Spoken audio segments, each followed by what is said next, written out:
Voilà des mois qu'il ne s'était ainsi offert un bain de foule. En moins de 24 heures, l'opposant Ousmane Sonko a relancé la campagne électorale pour la présidentielle, profitant de la ferveur de ses soutiens galvanisés depuis sa sortie de prison.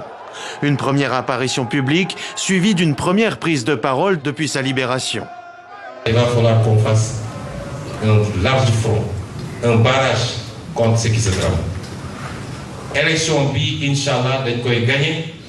Di ngeen dégg président Bassirou Diomaye Faye, le jour de l'élection est au premier plan. À ses côtés, son bras droit, Bassirou Diomaye Faye, candidat désigné pour la présidentielle.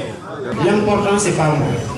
Et si ça ne tenait qu'à ça, ces braves hommes et femmes qui sont aujourd'hui regroupés autour de la coalition Diomaye n'auraient pas continué le formidable travail qu'ils ont fait pour maintenir le bateau à flot pendant que nous étions empêchés. Pour les deux chefs de file, la nuit fut de courte durée. À peine la nouvelle de leur libération connue ce jeudi soir, la joie de leurs partisans s'est emparée de la capitale sénégalaise. Une nuit de liesse, épilogue d'une longue séquence marquée par le bras de fer avec le président sur le départ, Macky Sall. Rendue possible par une loi d'amnistie votée le 6 mars, la libération d'Ousmane Sonko et de son second intervient 10 jours avant le scrutin. Après la disqualification du premier, Bassirou Diomaye Faye, lui-même détenu depuis avril 2023, avait été désigné par son camp comme candidat en janvier dernier. On ne sentait aucune faveur autour de la campagne parce que Sonko était en prison. Mais à partir d'aujourd'hui, tout le monde va savoir que la campagne électorale a débuté.